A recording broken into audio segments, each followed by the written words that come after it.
Olá!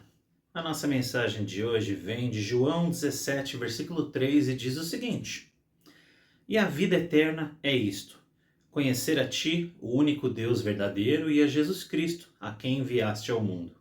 Eu te glorifiquei aqui na terra, completando a obra que me deste para realizar. Agora, Pai, glorifica-me e leva-me para junto de Ti, para a glória que tive ao Teu lado antes do princípio do mundo.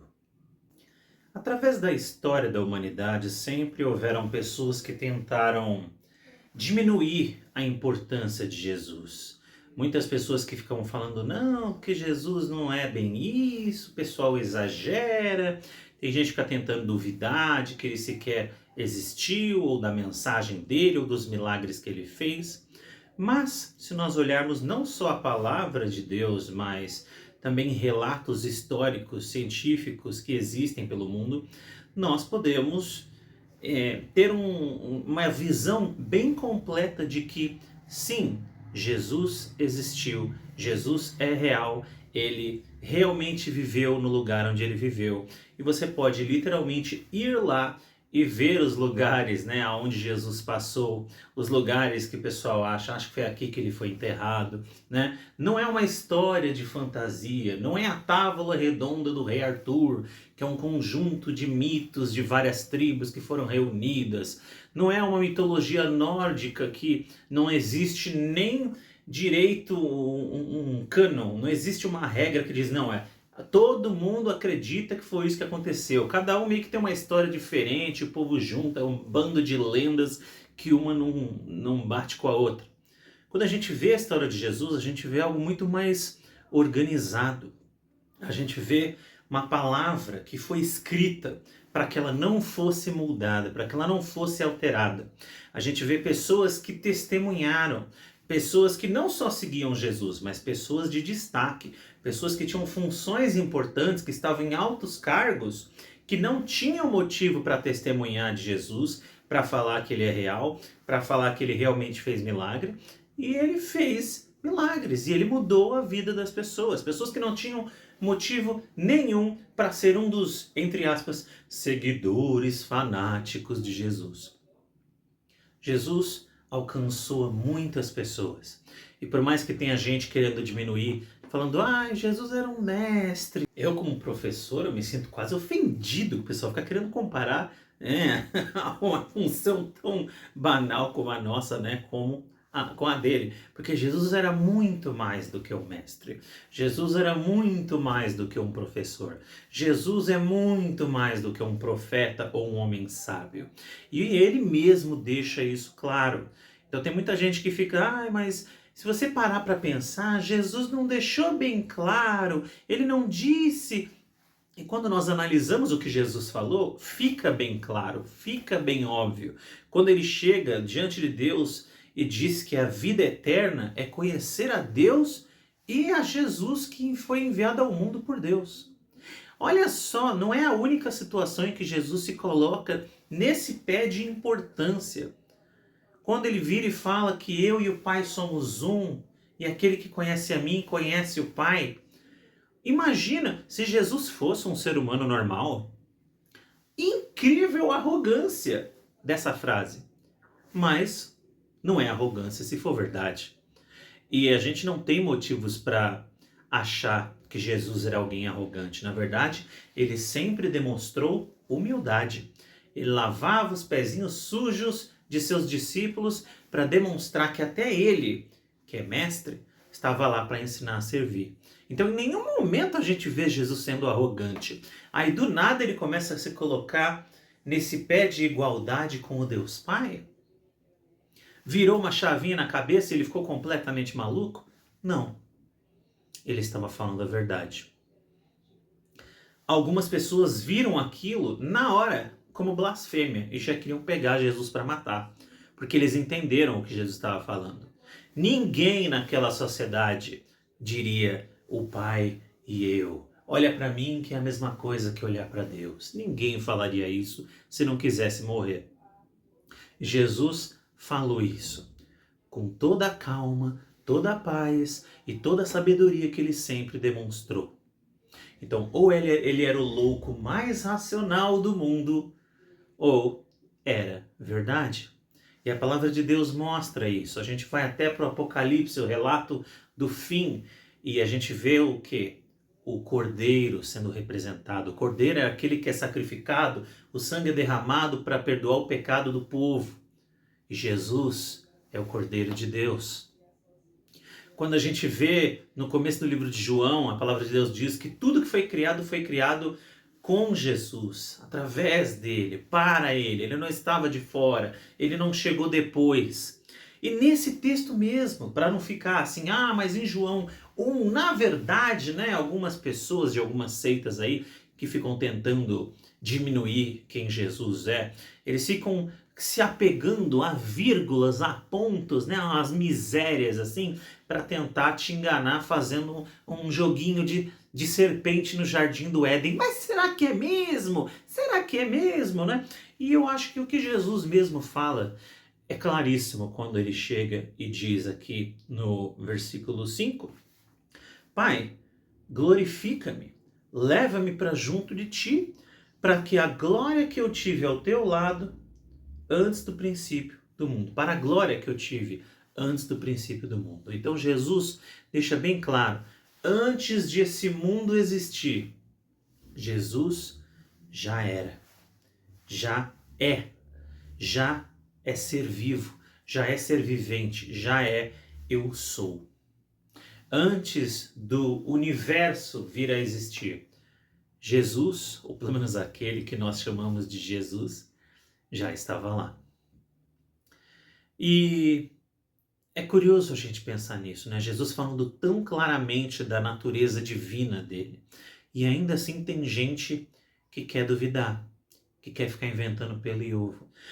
Mas se você prestar atenção, não tem como. Não tem como você ler um texto desse, palavras que saíram da própria boca de Jesus, falando, Deus, me leva de volta para ti, e aí eu vou voltar a ter a glória que eu tive ao teu lado antes do princípio do mundo. Que ser humano é esse que estava antes da criação do mundo ao lado de Deus em glória? Não é um ser humano. Jesus não era só uma pessoa normal. Naquele ponto da vida dele, naqueles 33 anos em que Jesus caminhou sobre a terra, sim, ele também foi um ser humano. Ele nasceu, ele morreu, ele suou, ele se cansou, ele teve fome, ele sofreu quando fez jejum, porque a vontade do corpo era de comer, ele tinha sede quando não tinha o que beber.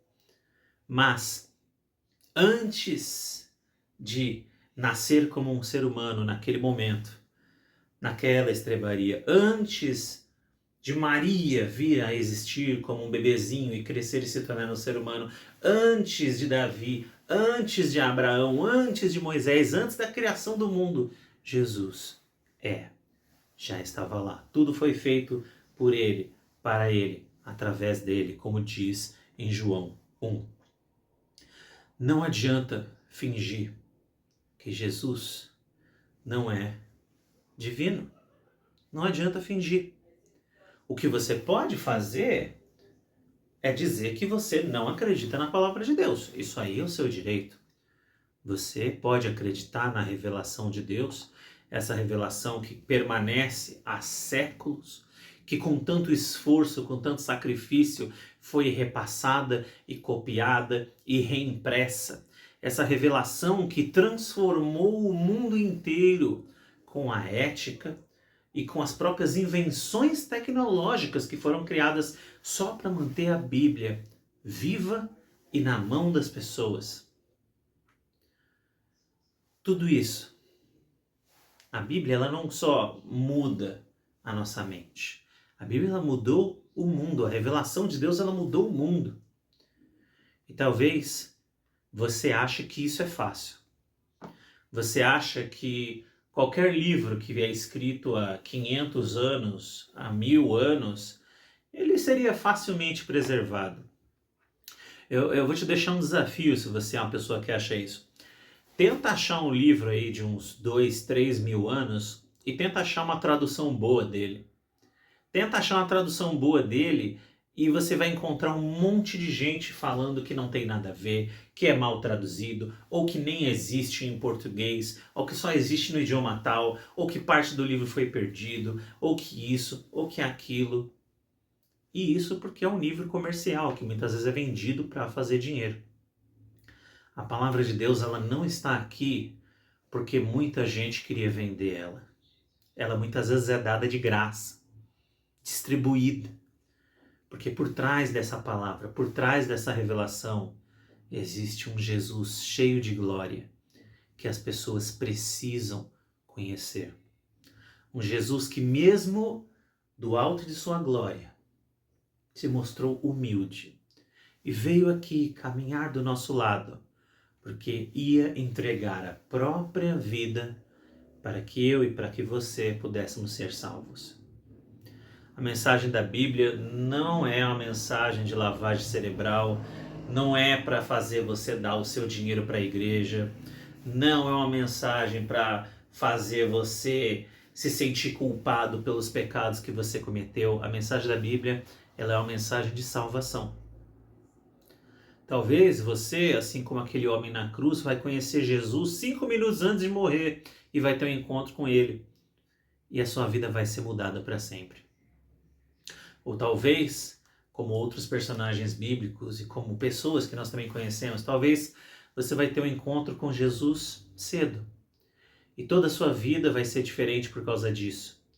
Ou talvez você vai se perder, se afastar e um dia, já mais velho, mais sábio, como também já vi, você vai voltar para a casa de Deus e falando: eu desperdicei tantos anos da minha vida quando eu abandonei o meu Senhor Jesus. Jesus é tudo isso. É glória, mas também é humildade.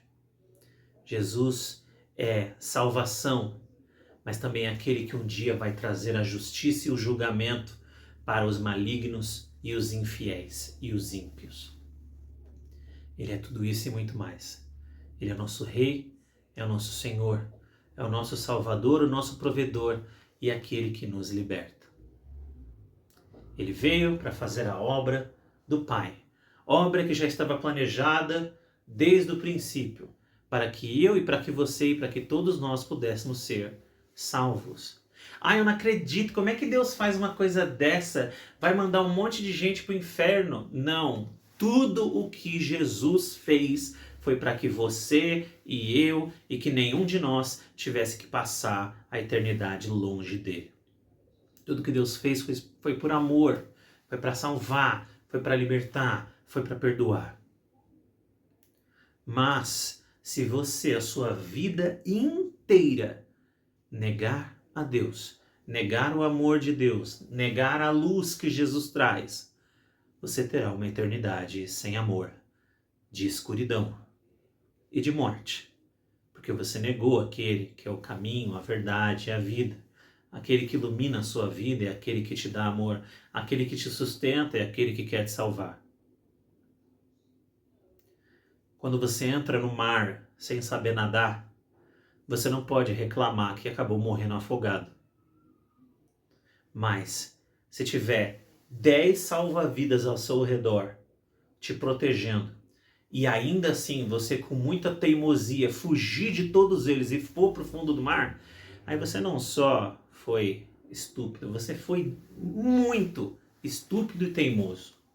E tem gente aí vivendo uma vida estúpida, teimosa e fingindo que na verdade Deus é que é ruim. A salvação veio para nós, para você. Tudo que você precisa fazer é aceitar o presente que Deus tem. Jesus veio nos trazer esse presente. Tudo que você precisa fazer é receber, é aceitar. Não custa nada e pode mudar a sua vida para sempre, para melhor. Fala com Deus. Se você acha que você precisa mudar alguma coisa na sua vida, se você acha que tem algo de errado, tem algo que precisa ser transformado, a sua vida não pode mais continuar do jeito que está, não é isso que você queria. Não está num caminho bom. Fala com Deus. Abre o seu coração. Deixa Deus te transformar. Aceite a salvação que Jesus tem para você. E você também vai poder conhecer a glória do Senhor Jesus e as bênçãos maravilhosas que Ele derrama sobre cada um de nós, que somos bem-aventurados, somos felizes de poder ter conhecido Ele. Não porque a gente merece, não porque a gente é melhor do que ninguém, não. É só um presente maravilhoso que a gente ganhou e abriu e ficou feliz. Assim como uma criança fica feliz com um presente de Natal que ela sabe que ela não comprou, ela não fez nada para merecer aquilo. Mas muito obrigado. Jesus tem algo maravilhoso para você. Receba. Um bom dia para você, meu irmão, minha irmã. Fique com Deus e fique na paz. Até a próxima. E se você chegou até aqui, deixa um joinha. Tchau, tchau.